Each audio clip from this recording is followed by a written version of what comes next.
Hello and welcome back to the Influencer Boxing Show with myself, Charlie Woollard, and my beautiful guest for the award show episodes, as always, Gio. Beautiful. That's a compliment if I've ever heard one. Always. We're back with another category. If you haven't seen the previous videos, we've done Men's Boxer of the Year and Female Boxer of the Year. Please do go and check those videos out if you haven't already. Very, very good nominations and very, very good winners as well. If you want to find out the winners, you know what you need to do. The best winners. You know, the only winners. The only winners. We're on a people doing big category now. Big category. This is a big category. As you can tell by the title, it is the Influencer Boxing Fight of the Year. This isn't just Misfits. This is Creator Clash. This is Kingpin. All of the shows all combined into one shebang, as I like to call it. So we have some big nominations. What we're going to do, if you haven't seen the other videos, is we sort of name one each. If you do agree with some of these, or if you don't agree with these, and you have other fights that you loved watching yourself, you know what you need to do, and that is drop a comment down below.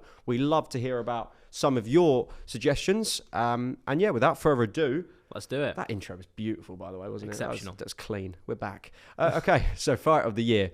I'm going to list... Oh, actually, no, I did one last. I want you to start. You can start first. Fight of the Year? Yes, go for it. Okay, so this one was at Misfits 006. It's a fight that's actually overlooked by a lot of people. Not many people... It won't come to mind immediately when you think of Influencer Boxing Fight of the Year. But Minikon versus Viking was the definition of a slobber knocker. Both of these guys are heavyweights. I believe it was Jake the Viking's debut. Minikon has obviously fought a few times before, but both of these guys really went hell to leather. They really left it all in there. It was an exceptional heavyweight fight to watch, and it was so entertaining on not a great card, and in my opinion, absolutely deserves to be one of the best fights of the year, And some of these, I want you to explain more of the fight to viewers that haven't sort of seen it. Again, because these people aren't really the biggest names in the scene. But the reason why I say that is because you've got some of these fighters that are not the biggest names that sometimes on the undercard have almost been better than the main event in terms of the quality that we've seen. Yeah, interestingly, the outcome of this fight was a draw. I mean, both of these guys obviously had great moments. You know, obviously, I believe it was Jake the Viking who took the first 2 rounds, and then Minikon come in the last two. So I think it was 4 rounds overall. It was a draw in the end. But I mean, it was one of those where like, you just never want to take your eyes off the screen because both of these guys were just throwing these huge shots. Not the best technically, either of them, but that's what's great about the influencer boxing scene. Like, you're not always going to get technically great fights. Sometimes you're going to get slobber knockers, but sometimes they're the most interesting fights to watch. So it was one of those, you know. Is it high up for you in the nominations? It's up there. It's in the nominations. Honourable one. Because this is the year of influencer boxing. Like, really, like, if you look at the amount of fights that we've had this year in comparison to any other year, I mean, like, we've had all the best fights this year. So even to get a mention in the top 5 is a big deal. True. Very true. Okay. We'll start off with that one. So that one, repeat what it was again? It was Jake the Viking versus Minikon at Misfits 006. Okay. There we go. That is our first nomination of the category. I'm going to go with... I've got a few, by the way. If you see me looking down, I've got a few of sort of things I've wrote down. I haven't done these in any order, but should I say it now? Okay, we'll hold off to that one. It's a funnier one. Okay. I've got a funnier one on, which, by the way, I think deserves it. I'm going to put Deen the Great, Walid Sharks 2 in there. Very, very good fight. I mean, last year, I believe the first one was yes, it was at 03, right? And it was incredible. 02. I mean, that for me was the fight of the year last year. No doubt. It was clearly the fight of the year last year. It was fantastic. And this fight was one of the most hyped fights for moving into 2023. We did see it. We did take quite a few months to get it, but we got it on the biggest Misfits crossover boxing scene card. Whatever you want to call it, the prime card. It was one of the biggest. And for me, this fight was brilliant. It had everything as well. Yeah. Was it as good as the first one? How many films have you watched where the sequel's never quite as good as the first? It wasn't, but in terms of the full card, it was one of the best fights of the night. Maybe looked better because the other fights were a little bit sort of a letdown. No sort of digs at Mams or anything. But overall, I mean, we speak about the prime card before. We did a great preview for it. We were both literally so excited for it, almost like it was Christmas Day. And the whole card didn't really live up to the expectation. Although the Deen versus Walid fight, that was also something else that was so highly anticipated that people were so excited for because of the first fight and because of the personal beef that both of them had with each other, that it was almost like an impossible bar to meet. But actually the rematch managed to not meet it exactly and obviously didn't overtake it, but it got close. Do you know what I mean? It was still a very entertaining fight to watch. It was something that also grabbed the attention of the mainstream. There was a lot of mainstream eyes watching this fight. And I think we even spoke about this before. Why are they putting this on the Prime card? Why are they not making it its own event? This deserves to be its own event. But I'm glad that they did, because a lot of mainstream eyes, like Eddie Hearn, like people like that, watched this and they really enjoyed that fight, you know? Can we talk about promo and things and the build-up to it in our nominations, do you think? Absolutely, it's part of it. I was going to say, because the build-up to this fight was absolutely fantastic. Yeah. And I spoke about in the first video in the men's box of the year about Deen the Great being, there's a little bit of a spoiler there, but Deen the Great being this character now within the scene where he's come across as sort of the villain and a bit of a pimp in the sense of the way he dresses, with the sunglasses, the outfits and things, and he's so cool, and he's coming with this swagger, I think is the best word to use. And Walid Sharks is a very calm, collective sort of man that sort of wants to just let his fist do the talking, which... But actually, to me, Walid's a bit of a troll too, though. He is, but I'm talking like in terms of like the presses and things. Deen, he's very much more quiet.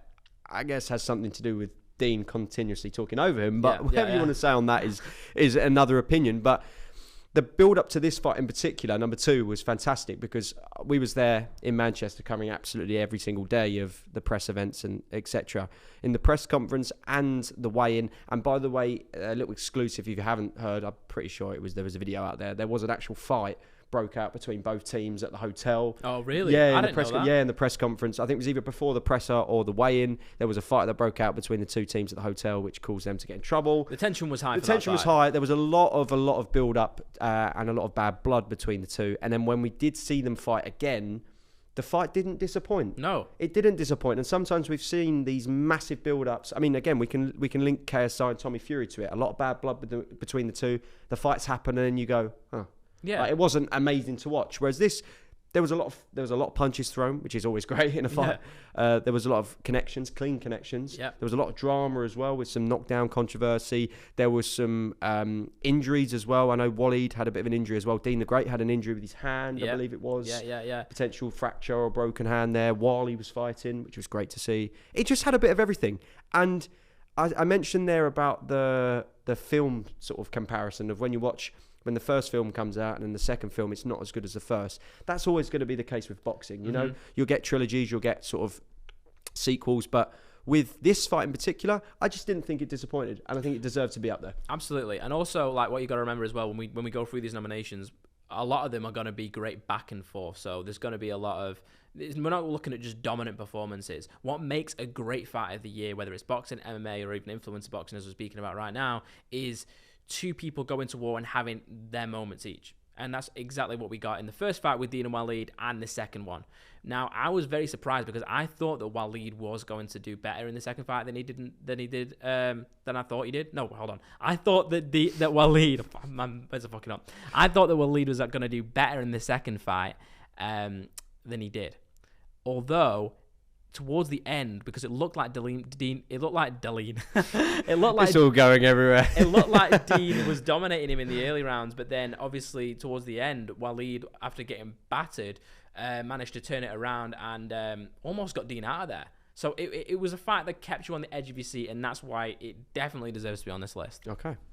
The lead. That is a Misfits future champion if I've ever heard one. We're keeping that in, by the way.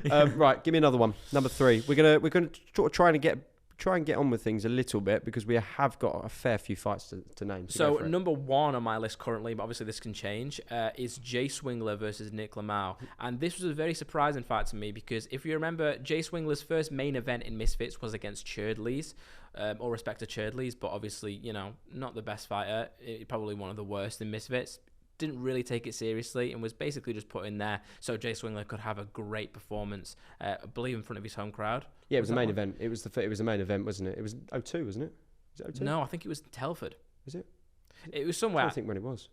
Well, I can't remember exactly where it was, but... There's so many fights this year. Yeah, and then we kind of thought, this was a similar sort of thing. I remember when this first was announced, a lot of people thought, why is Jay Swingler just cherry-picking fights? Why is he taking easy fights? Because no one had heard of this Nichlmao guy, and if you go on his channel, he makes kid content. So there was no element of like, okay, this guy's a boxer, this guy can actually put up any sort of fight against Jay, who we know has been boxing for years. He's fought the likes of Gibb, and obviously had a great performance against Churdleys. We kind of thought, we know what's going to happen here. It's going to be Jay Swingler all the way. he's going to knock this guy out, and then, you know, he'll have a bigger fight after that. They're working his way up. But that wasn't the case. Nichlmao showed what he's about, and he put on an exceptional performance against Jay. It was a back-and-forth fight. Both of them landed some great shots, and at the end, no one knew who won. It could have gone either way. A lot of people thought that Nichlmao was robbed, but it surprised everyone. I remember that fight, and I also remember speaking to Nick after his most recent fight, where, again, a bit of an exclusive as such. This wasn't on camera. He was absolutely in tears. I was there, I saw him, yeah, you saw that as well, didn't you? In backstage of the Prime card, where they fought the tag team match, Los Pinedas Caladas. Los Pinedas Caladas, yeah. Oh, pronunciation's better. It's getting better, aren't I? It's because I'm spending more time with Gio, you see. Pronunciation's coming on.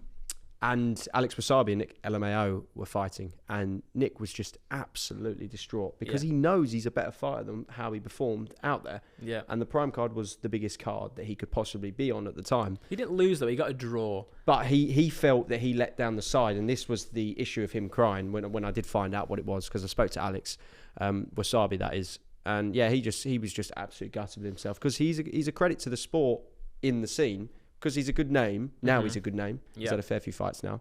And he's got some ability about him. And I think I'm really glad you mentioned that, actually. Because that wasn't on my list. Well, and he burst onto the scene. Yeah, he did. He had to as well, didn't he? He had to. And now people are excited to see him fight. Immediately they started thinking, right, we want the rematch with Jay. Then Jay retired, which was a big hit for Misfits, because Misfits don't have that many headline stars. And losing Jay Swingler, who at that point headlined 2 of the 5 events they had, they needed somebody to sort of fill that spot. And then Nick came, put on a great performance, and now immediately people want to see Nick versus Bdave, Nick versus other people. Obviously, he won the Survivor tag, so he's somebody that's massively respected by the Misfits crowd, and I feel like 2024 could be a big year for him. Exactly. Right, let's move on. I'm going to say it. Wings versus Boogie. Yes.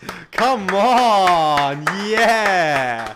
He's shaking his head, but we got to put this in. No. Honestly, we have to put this in. The reason why I put it in, right? By the way, can I just remind people?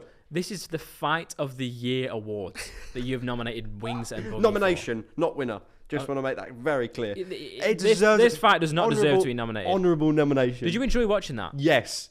And I'll tell you why. It is inspirational. I spoke to Wings after the fight. He's one of the nicest people I've ever met. And I'll tell you why. Again, this video banged, absolutely banged. This is why you nominated it, because you got good views from it. No. It wasn't my personal channel. Okay. I guess I'm a part of this, but it banged, and it was banged for good reason. Yeah. Listen, you can laugh at his size. You can laugh at whatever. People were laughing at them more than with them, right? That's their opinion. My opinion, watching it was. Listen, you've got to be careful with these sort of people, because we've seen with Arms, for example, very much recently. I really hope he's sort of recovering properly now. Yeah. And I think this is why maybe you won't agree with this, because it is quite dangerous. Yeah. Their sort of size, I know Arms is sort of in different category, but if we're just talking about the health and safety of things, boxing's a very dangerous sport. Yeah. This is me being very serious now. Boxing's a very dangerous sport, so we have to be careful, and putting 2 ultra heavyweights into the ring for a period of time and throwing hands, it could have gone terribly wrong. No, definitely. Because this is more the happy punch sort of side of things on the card. And I remember when I found out about this, the reason why I put this in, because it is very inspirational, and the story behind this really was touching. Okay. And I'm not trying to get you on board with this. No, I just know. want people to understand why I've put this in, and an honourable mention. I understand it more now. You're saying about the story element of it and the inspirational element of it. Wings was a person that, I don't want to go too much on this, but Wings was a person that was actually close to passing away. And if you go and watch the interview, it's on TikTok. I think it got like 2-3 million views or something crazy. Okay. And it was literally as soon as he come off stage, and he was so happy. I believe Boogie won. I'm pretty sure I've got Wings it. won. Was it the other way around? Yeah, Wings. Boogie didn't land a punch. That was it. This guy has nominated this fight, by the way. Doesn't even remember what happened. I remember. No, come on. Don't put me on the spot. But I remember speaking to him, and he was so happy of what he'd done. Yeah. Of just getting in there and lose. By the way, he actually lost a bit of weight coming into the fight as well.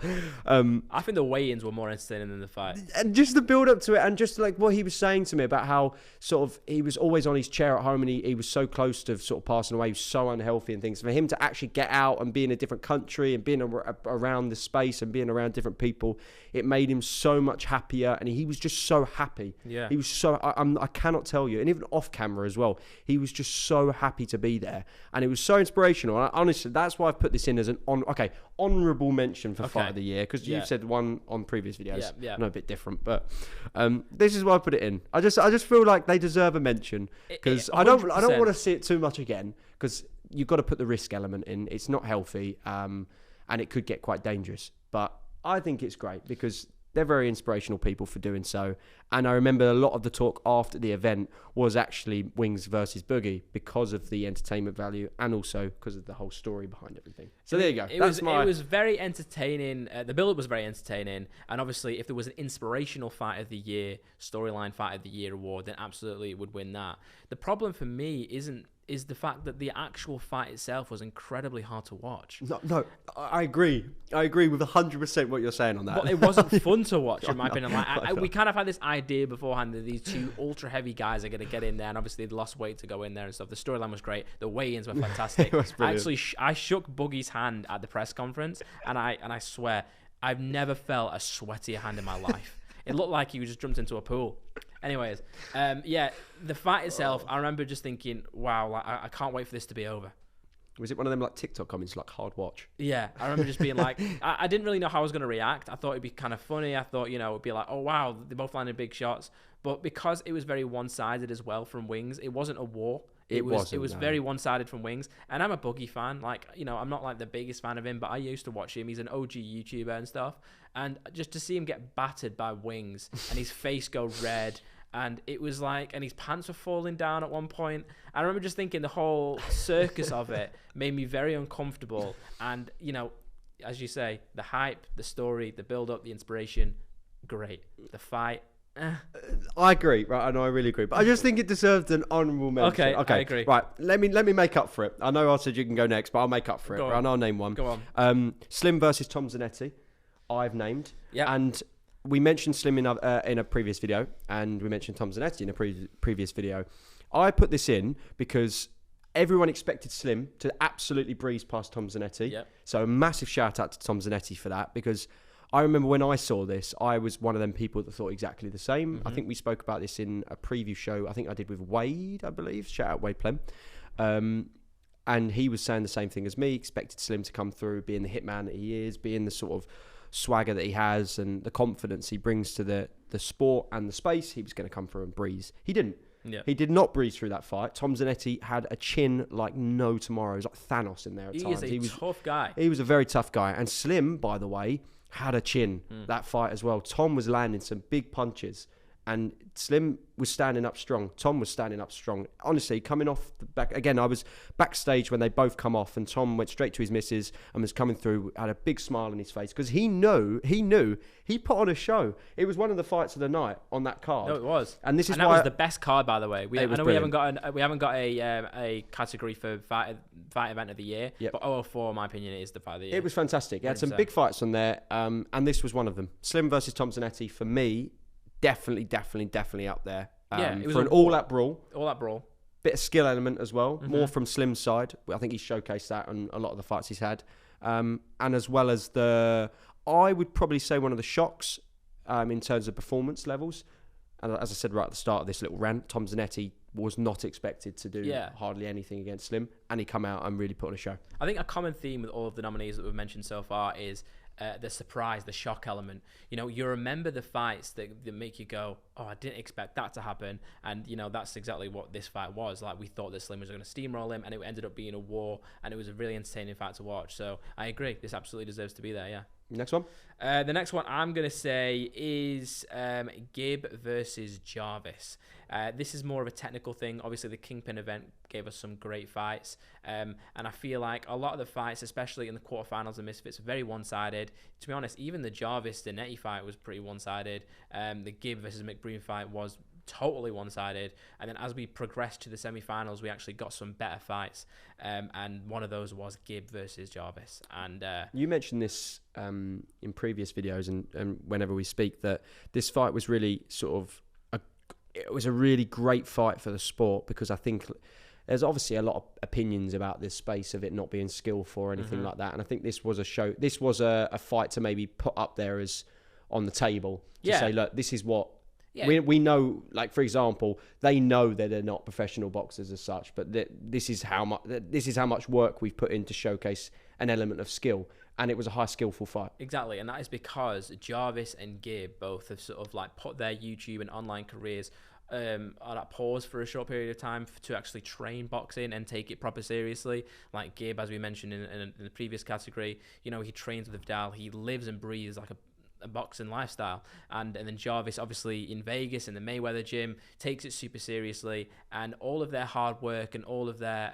skills are on show, and were on show in this fight, and that's what made it such an exciting fight to watch. Both of them landing shots, both of them look great at times, and Gib, you know, managed to get the win in the end. But all in all, I remember like finishing that fight going, wow, that was really good, really entertaining. And I feel like what Kingpin did for us, rest in peace Kingpin, by the way, is it created these storylines that were sort of organic, you know, because then you're just following it every step of the way. And it's a shame that we actually, you know, we didn't get to see the finals play out, but that holds a special place in my heart, that fight. Okay. No, I agree with that. That's a good nomination. Name me another one. The tag team at Misfits 10, even though it was a draw. The Prime card? The Prime card. Oh, you know what? Have you got that on there too? I haven't, but I was thinking about this and I was very close to putting it on. I agree. I'll let you can explain why you've put this on first. Okay. Fair. The reason I put it on there is because there was a story within the fight that played out. So Pineda gets knocked down by Wassabi. You know, it was very unexpected because ultimately Pineda is the pro boxer. He technically should be the best out of the four. He's not an influencer. The guy's from Mexico. All he does is fight. You know what I mean? That was, if we think back to August of last year, the reason why KSI fought him is because he was a quote unquote pro boxer. So everyone thought that Pineda was going to go in there and sort of outclass people, you know? And when he got knocked down by Alex Wassabi, it was kind of a surprising moment in the fight. I think the arena collectively gasped. Which, by the way, underrated. If we had a category for underrated fighter of the year, for me, he'd be very much up there. A million percent, especially after his performance against iDubbbz too. So then, obviously, Pineda gets knocked down. He tags in Bdave, and then Bdave, who's the less experienced fighter but more of the brawler, goes and knocks down Alex Wassabi. It had me at the edge of my seat the entire time. The crowd, by the way, was incredible for this fight. Yeah, incredible. It was really good. It was quite a sloppy fight, but it had everything. Do you know what I mean? Like, at no point were you there going, right, these guys are clearly winning. And obviously, it was a draw overall. But I remember when the fight finished, everyone just thought that was incredible. And in my opinion, it was probably, it's hard because the Deen Walid fight was also on that card too. Maybe not fight of the night, but it definitely was the best tag team, even though it didn't end in a decision or a finish. And I think this was the fight that made people believe that tag team was a good thing to add into the sport. Yes. Because I was one of them that sat there and thought, like, please just stop. Like, you are making it worse. I was worried. You are making it worse for yourself, adding all these sort of stipulations and things that, like, WWE almost has. You know, I was worried for the space. For me, I really was. Storylines over gimmicks all the time. 100%. But when this fight happened, it made me actually feel like it was really entertaining to watch. No matter if you're a boxing purist or you're not, it was an entertaining fight to watch. Absolutely. Because as you said there, it had a bit of everything. It had knockdowns. It had a bit of controversy as well. It had the storyline. I mean, Wassabi was one of the biggest storylines, which you haven't mentioned there, of him coming back into sort of the element of KSI again, with him coming back, KSI being in the same room, and because remember, Alex Wassabi pulled out of the fight, which was one of the biggest stories of the whole crossover boxing space towards when they were going to fight, you know. So it had a bit of everything. So I think that's very high up, and also it breeds other fights. So for instance, like now they're talking about Bdave versus Nick for next year as well. So even though it's a tag team, it can create some great matchups in the future that are based on the storyline that is built from the tag team too. Definitely. And if you actually, I think that's a good question to ask people. If you enjoy the tag team, let us know in the comments. I'd love to know your opinions on it, because I know there is some boxing purists that will absolutely hate it and still hate it. I'm with you on that. I still feel like stick to what boxing's good at, you know, but let us know what you thought of the fight, because I think that's a good one to talk about. I like tag teams, not a fan of the Survivor tag. Yeah, I'm not a survivor of that. Yeah. I'm not a survivor of that. I'm not a fan of the Survivor tag. Any more mentions? Do you want to leave? I think that's all of mine. Yeah, that's the same as mine as well. Number one. My number one right now is Jay Swingler versus Nichlmao, just because of how It was a great fight. unexpected it was. The thing is, with the Deen Walid fight, because it was a rematch, and that's the close second in my opinion, because it was a rematch, we sort of already saw how it played out the first time, and it wasn't as good as the first fight. It was definitely the best fight, technically, of the night, but for some reason, I feel like the Nichlmao fight was just so unexpected, the outcome. Nick did so much better than we all thought he was going to do. And it was such an entertaining fight to watch. Both of the guys really left it all in the ring. And, yeah, it's my number one. And in terms of, I think I want to show a bit of diversity. I think it's important because we haven't actually mentioned any of the female fights because skill level aside, there has been some very entertaining ones. We mentioned in our last episode, if you haven't watched, Female Boxer of the Year, 2 women by the name of Elbrook and Faith. Yep. Which, listen, it was only one round, but that one round was unbelievable of just pure, like, whatever you want to call it, handbag central, you want to throw it, you want to, whatever the name is. It was a really entertaining first round. There was blood, there was sweat, there was tears, there was all sorts. And it was a good first round to watch, which we did see Elbrook coming out on top. But I think that's one to throw in for an honourable mention of a scrap of the year, I'm going to call it. Yeah, I mean, one other female sort of honourable mention I want to give as well was at the last Newcastle card. It was AJ Bunker versus Little Belzy. Yes. That was a great fight too. I think AJ Bunker did fantastic in that fight. Yep. Yeah. Another fight, that did go the distance, that one, I believe, didn't it? Yeah. So I guess we could throw that one in there as an honourable mention. Honourable mention, yeah. Okay, so you're going to go with... I'm going to go Jay Swingler? Yeah, Jay Swingler, Nichlmao. I think I might go with that. I think I'll agree with you on that one. Just because Deen the Great, Walid Sharks, we spoke about in other videos. I think it's fair to give a mention to people that don't get a mention all the time. Yep. So repeat our winner, please, Gio.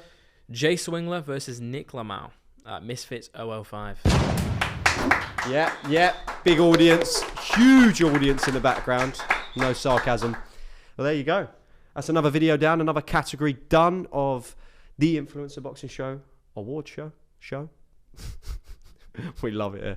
Okay, if you have enjoyed this video, please make sure you do drop a like. Subscribe if you haven't already to One-on-One Boxing. What are you doing? It's free. There's a lovely shiny red button that says subscribe. Press it or I will not be happy. And yeah, Gio, as always, bro, legend. Drop in the comments any of more fights of the years or fights that you really, really enjoyed watching. It might not be the top spot or the right at the top dog. Let me know. I'd love to know. And as well, your tag team suggestions as well. We'd love to hear some of your dream fights. I think that's a great question to ask. Dream fight that you'd love to see in 2024. I want to see some of those in the comments. So please make sure you do drop them. From myself, Charlie Woollard, your host, as always, with no trim on a Thursday. And my main man, Gio. Thanks so much for joining us again. We will see you on the next video, which will be the next category. Catch you soon.